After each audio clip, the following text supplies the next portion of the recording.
우리는 여러분 믿습니다. 하나님은 공의로우시다라고 말이죠. 여러분 하나님이 공의로우신 분이심을 믿으시죠?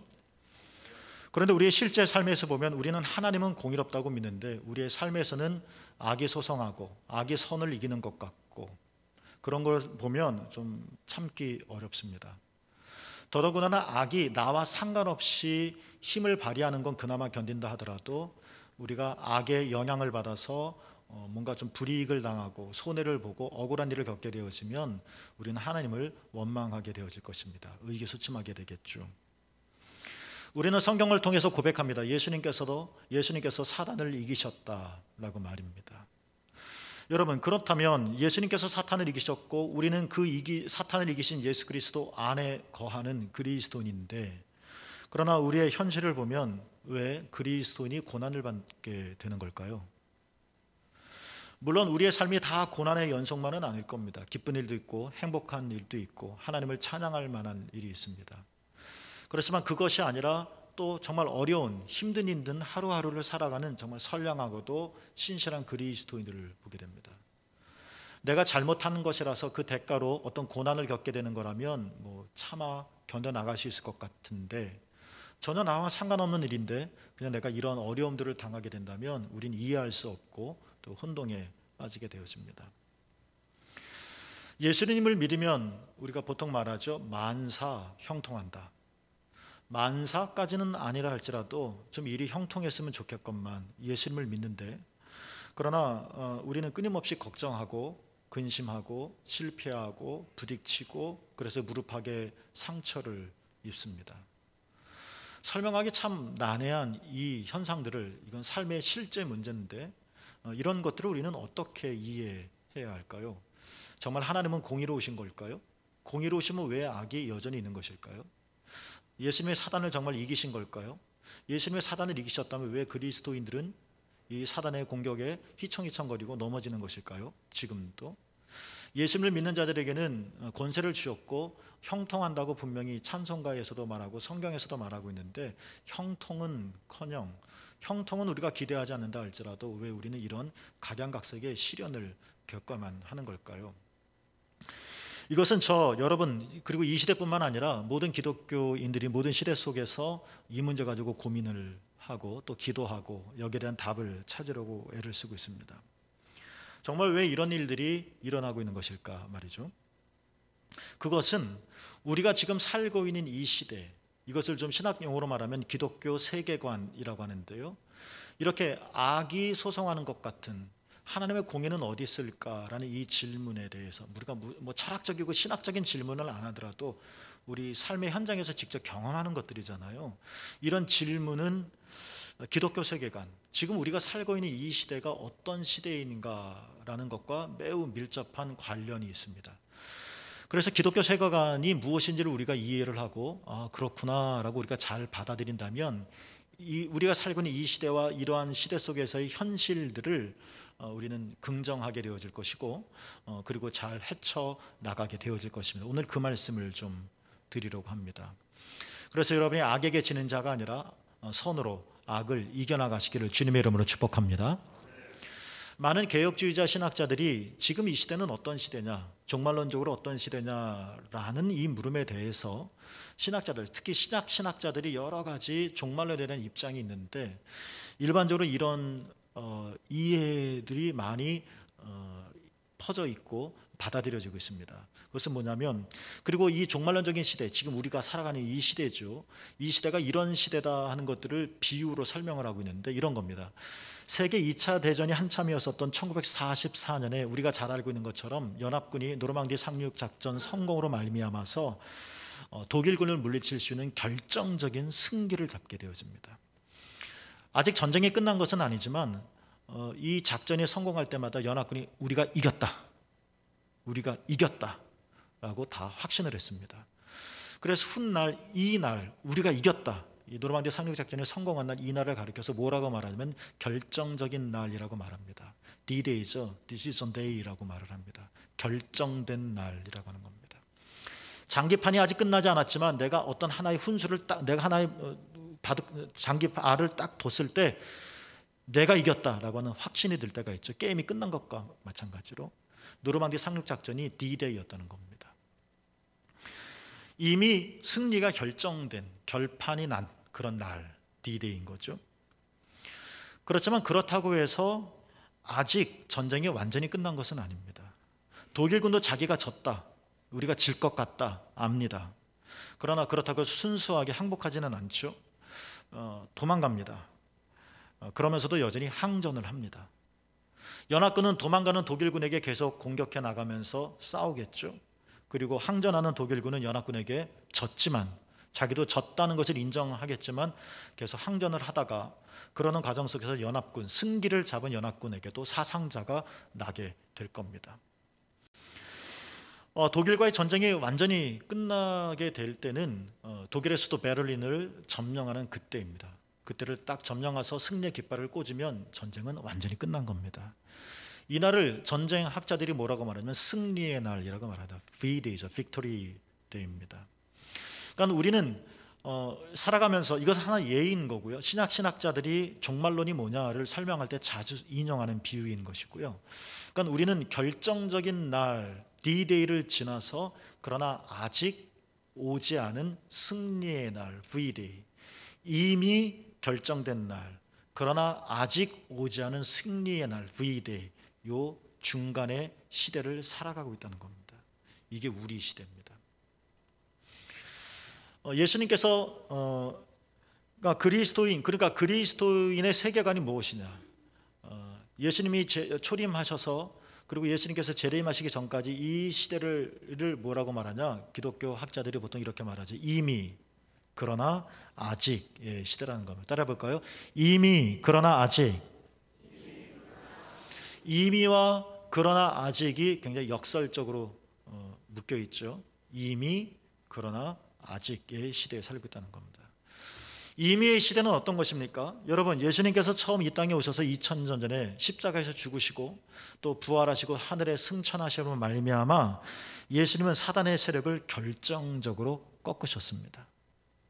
김세윤이라고 하는 학자는 이것을 가리켜 빗대어서 예수님께서 사단의 등뼈를 꺾으셨다라고 말합니다. 등뼈가 꺾이면 힘을 전혀 쓸 수가 없죠. 싸울 수가 없습니다. 승리한 겁니다. 아직 숨이 붙어 있지만, 그래서 조금씩은 움직였지만 등뼈가 부러졌기 때문에 싸울 수가 없는 거죠. 예수님께서 행하신 십자가와 부를 통해서 사단을 완전히 이겼다. 이거 D-Day입니다.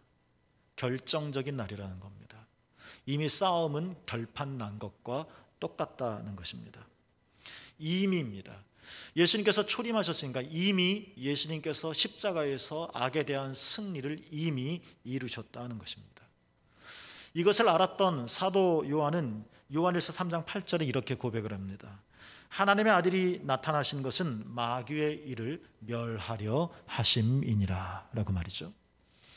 여러분, 예수님께서 사단을 이미 이기셨습니다. 그렇죠? 그럼 그리스도인이란 어떤 것입니까? 이미의 시대의 견전에서 보면 예수님께서 사단을 이기셨다, 예수님께서 사단의 등뼈를 꺾으셨다, 이미 그날 결판 났다. 그러면 그리스도인이란 그 그리스도 예수 안에 거하는 사람들이니까 바울의 고백, 그러니까 표준 세번역으로 그리스도의 개선 행렬에 우리를 참가시켜 주신 하나님께 감사합니다 라는 고백처럼 그리스도 예수 안에 거하는 우리도 이미 사단에게 승리를 한 것과 마찬가지라는 것입니다. 예수님께서도 사단에게 승리하셨고 그리스도 예수 안에는 우리도 이미 사단에게 승리하셨고, 그래서 우리가 해야 할 것은 뭐냐, 사단이 완전히 없어진 것은 아니지만 힘 빠진 사단에게 우리는 담대하게 대적하며 나가는 것입니다. 그래서 성경의 지혜서라고, 신약 성경의 지혜서라고 일컬어지는 야고보서에 보면 이렇게 말했죠. 4장 7절에 그런즉 마귀를 대적하라, 그리하면 너희를 피하리라. 따라해 볼까요? 마귀를 대적하라, 그리하면 너희를 피하리라. 우리가 마귀를 대적하는 이유는 체급도 같고 마귀가 어마어마하게 힘이 세고 어쩔 수 없이 이 방법밖에 없으니까 대적하는 것이 아니라 이미 예수님께서 이기셨기 때문이라는 것입니다. 그러니까 싸우라는 것입니다.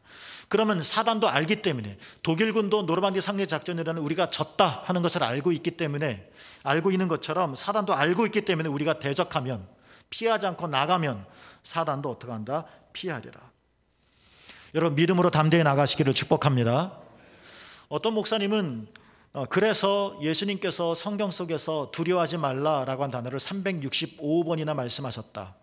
또 어떤 목사님은 366번 말씀하셨다 라고도 말씀하시는데, 개역 성경으로 보냐 원어로 보냐 영어 성경으로 보냐 좀 달라질 것 같습니다만 비슷한 것 같습니다.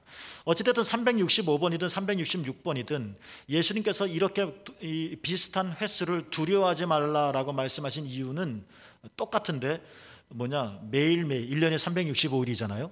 매일매일 두려워하지 말 것을 우리에게 권면하시기 위하셔서 그렇게 많이 말씀하셨다라고 풀어가기도 하십니다. 여러분, 임입니다. 예수님께서 이미 사단을 이기셨습니다. 그리스도 예수 안에 있는 여러분, 우리 모든 그리스도인들도 이미 사단에게 이겼습니다. 우리는 임의의 시대에 살고 있습니다. 기독교 세계관 질문을 했죠. 하나님은 공의로우신데 왜 악이 이렇게 있는가? 예수님께서 사단을 꺾으셨다고 하는데 왜 우리는 고난을 받는가? 만사 형통해야 되는데 왜 우리는 휘청거리는가?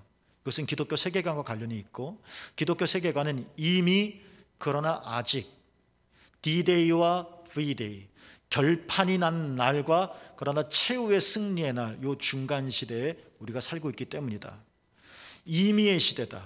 이미 예수님께서 초림하심으로 십자가에 죽으시고 부활하심으로 우리의 모든 죄를 사하시고 우리를 하나님의 자녀로 이미 삼으셨기 때문에 예수님께서 사단을 이기셨듯이 그리스도인들도 사단을 이길 수 있다. 이게 우리의 실존이다 하는 것들을 말씀드렸습니다.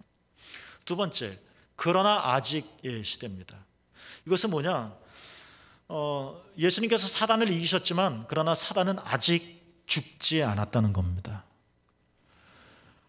완전한 승리의 날, V-Day, Victory Day는 예수님께서 재림하실 때 이루어질 것입니다. 이것은 사도 요한이 보았던 환상과 같습니다. 요한계시록에 보면 예수님께서 이 땅에 다시 재림하실 때 예수님은 사단을 완전히 결박하시고 무저갱에 가두신다라고 말씀을 하고 있습니다. 구원을 완성하는 겁니다. 우리는 이미 승리하였지만, 사단의 세력을 결판냈지만 그러나 아직 사단은 죽지 않았다는 겁니다. 우리는 이 중간 시대를 살고 있는데 사단은 이미 패배했지만 아직 죽지 않아서, 말하자면 사단은 우리를 대적할 만한 어떤 물리적인 영적인 힘을 하나도 소유하지 못했지만 패배했기 때문에, 그렇기 때문에 그러나 아직 살아서 우리를 D-Day에 경험한 우리가 V-Day에 이르지 못하도록 힘은 없지만, 우리를 어떻게 쓰러뜨릴 힘은 없지만 V-Day의 최후의 승리에 우리를 도달하지 못하도록 어떻게 하냐? 할 수 있는 것은 오직 거짓말뿐이다라는 겁니다. 힘이 있으면 우리를 휘청거리게 할 텐데, 힘이 있으면 우리를 짓밟을 텐데, 힘은 없었는데, 그런데 V-Day에 이르게는 못하게 하고 싶고, 그래서 선택한 것이 거짓말입니다. 사도 요한은 이것을 가리켜 사단을 가리켜 거짓의 아비다라고 말을 했습니다. 그리고 고린도후서 4장 4절에 보면 이렇게 말을 하죠. 그 중에 이 세상의 신이 믿지 않은 자들의 마음을 어떻게 한다? 혼미케 한다라고 했습니다. 우리를 헷갈리게 만드는 겁니다. 우리를 자꾸 속이는 겁니다. 우리를 거짓말로 만드는 겁니다. 진실이 없는 겁니다. 뭔가 우리를 압제할 만한 힘이 없는 겁니다. 그러니까 계속 끊임없이 거짓말시키는 겁니다. 여러분, 사단은 거짓말한 쟁입니다. 사단은 우리에게 거짓말을 자꾸 속입니다. 그래서 우리는 진리를 보고 있는데 거짓말 통해서 우리가 그 진리가 아니게끔 생각하게 만듭니다. 여러분, 그리스도인들도 아픕니다. 그리스도인도 감기 걸릴 수 있습니다. 그리고 그리스도인들도 암이 걸립니다. 이것이 신앙과 상관없는 문제입니다. 그런데 사단은 우리를 끝까지 속입니다. 봐, 너 이런 질병 걸렸지? 하나님이 너를 사랑하시지 않는 게 분명해. 이건 거짓말입니다. 그리스도인이라고 해서 다 돈을 버는 것은 아닙니다. 그러나 사단이 우리를 속입니다. 너가 원하는 이런 재산과 너의 경제적 여건을 허락해 주시지 않는 것, 왜 그런지 알아? 하나님은 너를 모르시기 때문에 그래. 너를 버리셨기 때문에 그래. 이건 거짓말입니다. 진짜 하나님 안에, 그리스도 예수 안에는 우리의 영적인 부귀와 영화들을 빼앗아갈 힘은 없지만 우리가 속아서 스스로 이 하늘의 진리를 내던갱이치고 하늘의 보화를 우리가 버리게끔 거짓말로 계속 우리를 현혹시킨다는 것입니다. 바울의 기도처럼 하나님께서 지혜와 계시의 영을 여러분에게 부어주셔서 마음의 눈이 밝아져서 분별할 수 있게 되기를 축복합니다. 속지 말아야 할 것입니다. 이렇게 거짓말로 끝까지 그리스도를 걸고 넘어집니다. 이미는 D-Day는 예수님의 십자가 부활은 이미 지나간 과거의 일이기 때문에 어떻게 할 수가 없는데,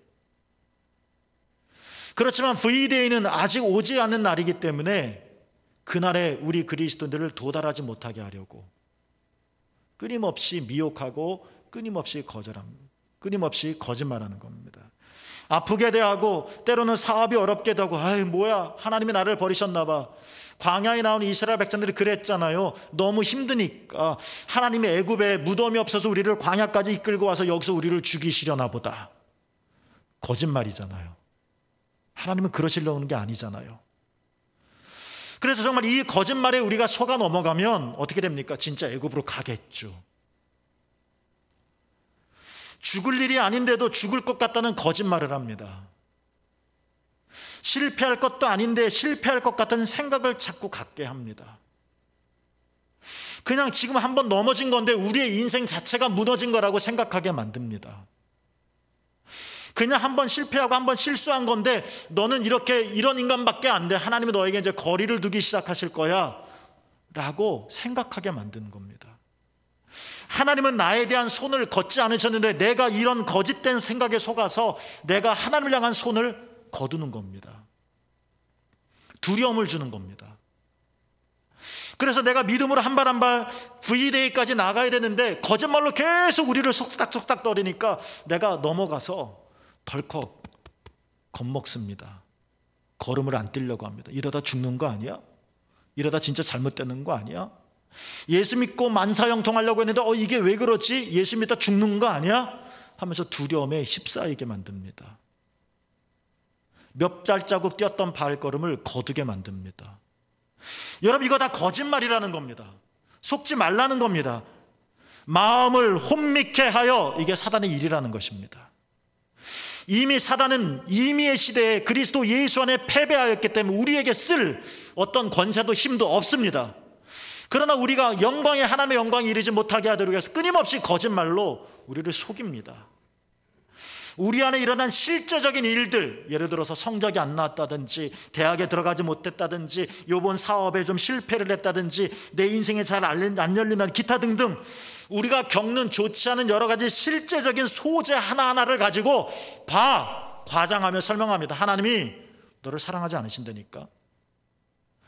이 많은 70억 인구 너까지 어떻게 기억하겠어? 내가 하나님이면 너 같은 인간을 좋아하겠어? 내가 어제 저녁에 뭘 했는지 하나님이 다 아신다니까. 끝났어.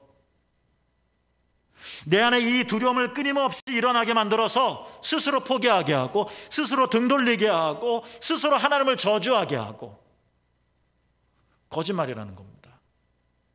우리는 이미의 시대를 예수님께서 십자가에서 승리하신 이 시대 안에 사는 사람입니다. 그러나 아직이란 시대, 이 중간 시대에 살고 있기 때문에 우리 귀로 듣는, 우리 마음으로 끊임없이 물거품처럼 일으키는 이 사단의 거짓말들을 잘 분별해서 뭐가 진리인지, 뭐가 가짜인지, 뭐가 생명인지, 뭐가 멸망인지 판단하여 승리의 날까지 우리가 이르러야 할 것입니다.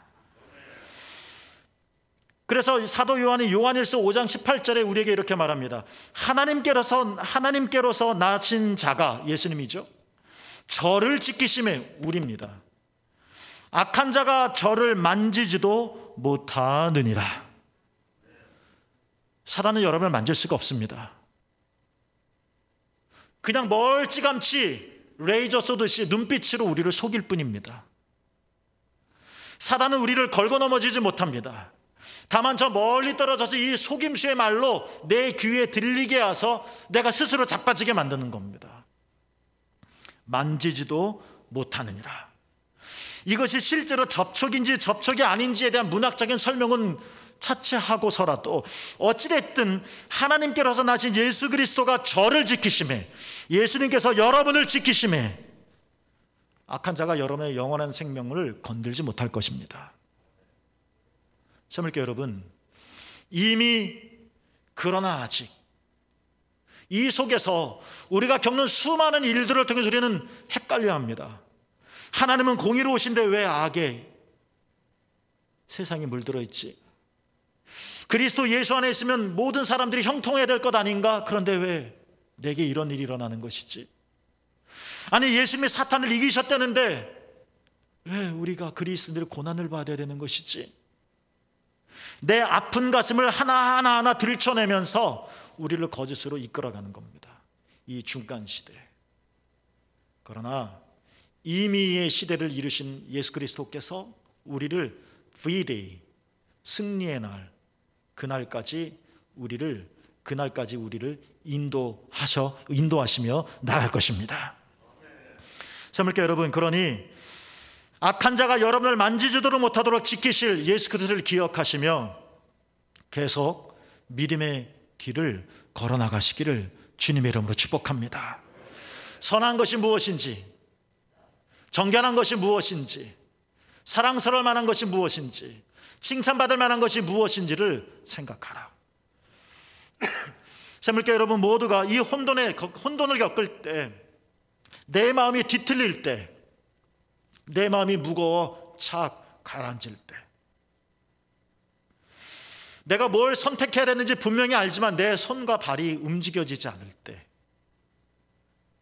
우리는 이미 승리하신 예수 그리스도 위에 있으며 영원한 최후의 승리를 얻을 그날까지 하나님께서 우리를 지키실 것이다. 우리를 그날에 도달하게 하실 것이다. 내 삶이 때로는 우회하는 것 같아도, 내 삶이 때로는 내가 계획했었던 시간표보다 늦는 것 같아 보여도 이미 승리하신 주님이 그날의 승리의 날까지, 최후의 승리의 날까지 여러분 모두를 섬세하게 인도하실 것입니다. 이 중간의 시대에 살고 있는 여러분, 그날 그 시간에 이르게 되기를 주님의 이름으로 축복합니다.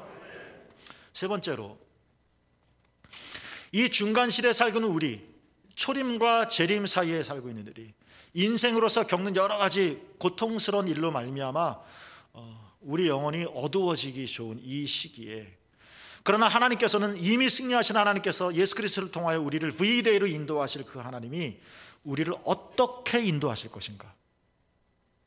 우리는 V-Day로 인도하시는 하나님의 손길을 우리는 어떻게 경험할 수 있는 것일까?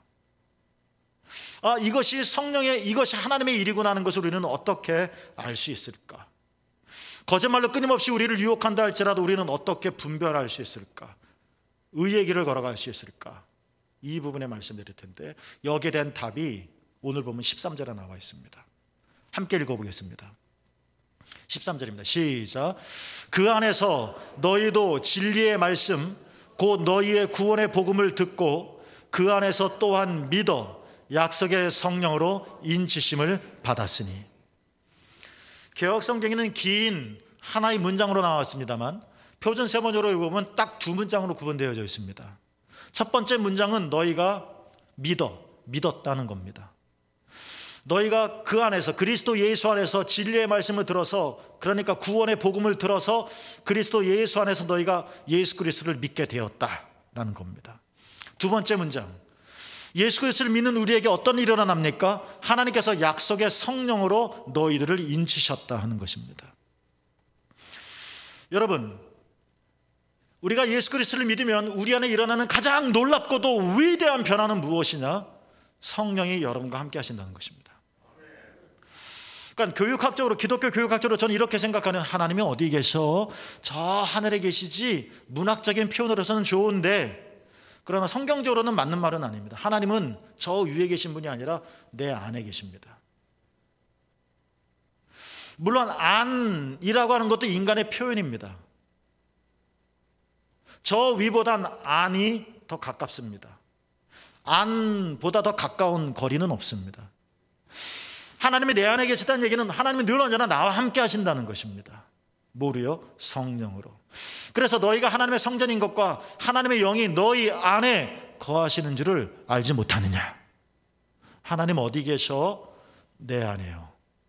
하나님 어디 계십니까? 여러분 안에 계십니다. 하나님 내 간슬개 심장 어디에 계시나, 이 말씀이 아니라 하나님께서, 영원하신 하나님께서, 초월해 계신 하나님께서, 창조자이시며 전능자이신 하나님께서 하나님의 영으로 나와 함께 하신다는 겁니다. 떠나지 않는다는 겁니다. 분리가 되지 않는다는 것입니다. 존 웨슬리나 여러 청교도나 이런 근대 경건주의자들이 이 현상을 가리켜 뭐라고 말하냐면 성령 내주라고 말을 합니다. 성령이 내 안에 거주하신다는 것입니다. 영접하는 자, 그 그림을 믿는 자들에게는 하나님의 자녀가 되는 권세를 주셨다. 사도 요한은 하나님의 씨라고 하는 표현을 썼습니다. 제가 박씨 집안이면 여러분과 전혀 상관없이 제 안에는 박씨 집안의 DNA가 흐릅니다. 씨입니다. 내가 하나님의 자녀가 되었다는 이야기는 하나님의 DNA가 흐른다는 이야기입니다. 생명입니다. 씨입니다. 그러니까 성령, 하나님의 생명이 뭡니까? 성령입니다. 성령이 내 안에 계신다? 뭡니까? 너희가 하나님의 자녀가 되었다는 이야기입니다. 이거를 국어사전적으로 하나님의 자녀가 되었다는 호적이 어떻게 되냐, 이런 문제가 아니라 하나님과 나와의 관계가 예수 그리스도를 믿을 때 어떻게 되었느냐에 대한 인간적인 언어로서의 표현인 것입니다. 여러분 정말 예수님이 여러분을 구원하시고 여러분의 모든 죄를 용서하시고 여러분을 하나님의 천국 백성으로 삼아주셨음을 믿으십니까? 여러분은 하나님의 자녀입니다. 왜냐하면 여러분 안에 하나님의 성령이 거하시기 때문에 그렇습니다. 성령은 내 안에 계시다고 했습니다. 내 안에 계시니까 존 웨슬리도 이것을 뭐라고 말했느냐면 성령의 내적 증거다. 안에서 증거하시기 때문에. 성령이 옆에서 일하시면 외적인 증거가 될 텐데 내 안에서 끊임없이 너는 하나님의 자녀다. 성령이 너희 영으로 더불어 너희가 하나님의 자녀인 것을 증거하신다. 그러니까 성령이 내 안에서 끊임없이 말씀하시는 겁니다. 사단이 거짓말로 말할 때 성령이 내 안에서 내 영에게 말씀하시는 겁니다. 속지 마. 성경이 이렇게 말하잖아. 속지 마. 너의 양심이 이렇게 떨잖아. 거짓말에 미혹하지 마. 진리가 있잖아. 너는 하나님의 자녀잖아. 너 안에 하나님의 생명이 있잖아. 이런 다양한 표현들로 이런 의미와, 그러나 아직의 시대 속에서 헷갈리며 주춤주춤할 때 성령의 내적 증거로 나를 이끌어 주신다는 겁니다. 예수 그리스도를 너희가 믿음에 하나님께서 약속의 성령으로 너희를 인치셨다. 고대나 지금이나 인쳤다 하는 이야기는 도장을 찍었다는 얘기인데, 도장을 찍었다는 것은 소유권을 상징합니다. 이 손수건, 이런 손수건이 많을 겁니다. 시장에 가면 똑같은 게 누구나 돈 주고 사면 됩니다. 그러나 이 손수건에 제가 제 도장을 찍었다면 아무도 못 건듭니다. 이건 제 겁니다. 이걸 가져가면 여러분은 절도입니다. 이런 것처럼 주님께서 빨간 도장으로, 빨간 인주로 내게 도장을 찍으신 것이 아니라 무엇으로 나를 인치셨다? 성령으로 인치셨다. 성령을 인치셨다는 얘기는 어디다 찍으셨나, 이런 문제로 자꾸 생각하지 마시고 하나님께서 성령의 내적 증거를 통하여 너는 하나님의 백성이야, 너는 내 거야, 악이 너를 유혹하지 못할 거야, 악이 너를 넘어뜨리지 못할 거야, 너는 D-Day에서 시작했는데 V-Day에 이르게 될 거야 라고 끊임없이 우리에게 각인시켜 주시고 깨닫게 해주시고 우리를 성령으로 소유 삼아 주셨기 때문에 V-Day에 이르게 해주신다는 것입니다. 믿으시기를 바랍니다. 내가 너를 책임지겠다는 겁니다. 악한 영이 거짓말로 우리를 미혹하고 흔든다 할지라도 내가 너를 지키겠다는 것입니다. 정신만 차리라는 겁니다. 악한 영이 내 발길을 걸어서 넘어뜨린다 할지라도 내가 너를 붙들겠다는 것입니다. 근데 우리는 깜짝깜짝 놀랍니다. 내가 불 가운데를 지나갈 때 어마 나 죽었어.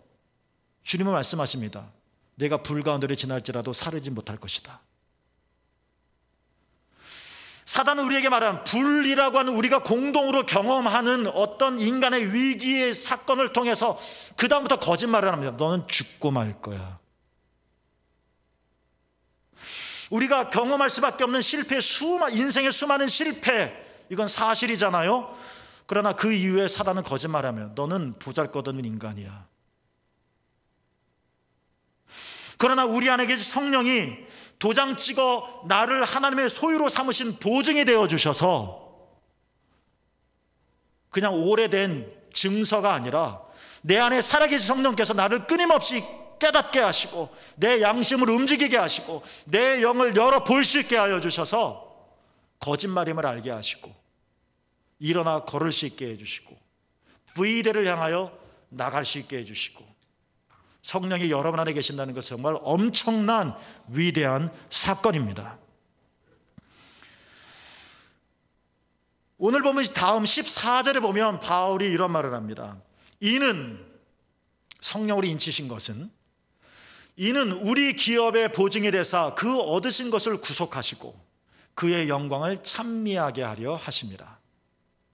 이 앞문장이 세번역 성경에도 실감 있게 다가옵니다. 이는 그러니까 성령으로 우리를 하나님께서 인치신 것은 우리 기업의 보증이 되사 그 얻으신 것을 구속하시려고 하신 것이다 라는 건데, 우리 기업의 보증이 되셨다는 이야기는 뭐냐? 우린 중간 시대를 살고 있다고 하지 않습니까? 우리는 V대를 향하여 V대를 희망하며 나간다고 믿으며 나가고 있는 자들이지 않습니까? 그러나 힘이 없지만 오직 거짓말로 우리를 속여서 V대에 이르게 못하는 사단의 유혹이 있다라고 말씀을 드리지 않았습니까? 그러나 성령이 내 안에 계셔서 끊임없이 믿음의 걸음을 걸 수 있도록 지켜주시고 도와주신다고 말씀하지 않았습니까? 그런데 이 성령의 인치심과 도우심이 지금의 문제가 아니라 우리는 매일 현재를 살아가는데 지금도 그렇고 계속 이렇게 하루하루 이렇게 돼서 성령이 하나님의 소유인 우리가, 표준 세번역의 번역입니다, 하나님의 소유인 우리가 완전히 구원을 받을 때까지, 그러니까 지금의 많이 문제가 아니라 완전한 V대에 이를 때까지 성령이 우리를 인치신다는 겁니다. 그날까지 지키신다는 겁니다. 그래서 14절 뒷부분 그의 영광, 하나님의 영광을 찬미하게 하려 하심이라, 우리가 받게 될 상속의 담보가 성령이 되시기 때문에 마침내 먼 시간으로만 여겨졌던 그날에 하나님의 영광을 우리가 찬미하게 되지 않을 수 없을 것이다. 믿음의 걸음을 걸으시기를 바랍니다. 제 짧은 인생 속에서 코로나가 가장 큰 사건인 것 같습니다. 저는 유교도 겪지 않았고 일제시대 말할 것도 없고, 연배되신 분들은 이 아픔의 산잔을 겪어서 그때가 얼마나 힘들었는지, 빠찡꼬라고 하는 그 드라마를 보니까 눈물이 그냥 나더라고요. 그 시대 안 산 게 정말 감사하다는 생각도 들고요. 이런 제 젊은 인생 속에선 코로나가 가장 큰 위기인 것 같습니다. 이건 단순히 전염병의 문제가 아닙니다. 삶이 완전히 뒤틀려졌습니다. 개인의 삶도, 공동체의 삶도, 국가의 삶도 말입니다. 생물학자들이나 과학자들은 코로나가 어디서 생겼느냐 연구할 겁니다. 그럼 우리는 과학자가 아닙니다. 그거 몰라도 됩니다. 그냥 과학자가 이런 거다라고 말하면 그런 거구나 하고 이해하면 됩니다. 우리의 영역이 아닙니다. 우리가 감당해야 할 영역은 뭐냐? 코로나의 기원이 뭐냐? 중국에서 왔냐? 어디서 왔냐? 이게 중요한 문제가 아니라 코로나를 통해서도 우리의 믿음의 걸음을, 속도를 놓치지 않고 계속 걸어가는 겁니다. 이게 우리가 할 일입니다. 마지막 날에 코로나가 여러분의 하나님의 심판 앞에서 핑계거리가 되지 않기를 바랍니다.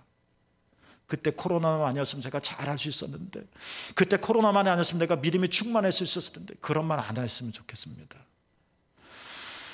코로나가 기원이 어찌 됐든 상관없이 예배도 못 드리고 마스크 써야 되고 교제도 어렵고 교회 가기도 쉽지 않고 불편하고 조심스럽고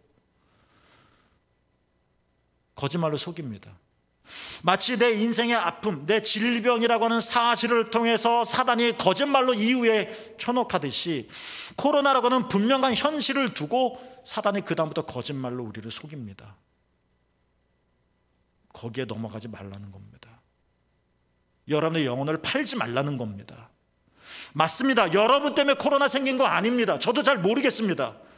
뭐 책들을 읽어보면 코로나가 이러한 연유로 생겼다라고 과학적인 진술이 나오는데 그거 어떻게 알겠습니까? 우리에게는, 하루하루를 살아가는 우리에게는 그 기원이 중요한 문제가 아니라 이 현실을 어떻게 이해하고 받아들이고 해석하며 나아갈 것이냐, 이게 더 중요한 문제겠죠. 믿음으로 나가시기를 바랍니다. 코로나가 핑계가 되지 않기를 바랍니다. 더욱더 열심을 내시기를 바랍니다. 더욱더 하나님을 갈망하시기를 바랍니다. 여러분 안에 성령이 계십니다. 여러분의 양심을 두드리실 것입니다. 여러분의 생각을 정결하게 만드실 것입니다. 여러분의 힘없는 다리에 힘을 주실 것입니다. 최후의 승리 V-Day에 이르러야 하니까, 이게 하나님의 기대니까. 지금 우리는 이미 그러나 아직이라고 한 중간의 시대에 살고 있다고 말씀드렸습니다. 예수님은 사단의 세력을 이미 결박하셨습니다. 우리는 이미 하나님의 자녀가 되었습니다. 그러므로 우리는 이미 그리스도 예수 안에서 승리하였습니다. 동시에 우리는 그러나 아직이라는 시대에 살고 있습니다.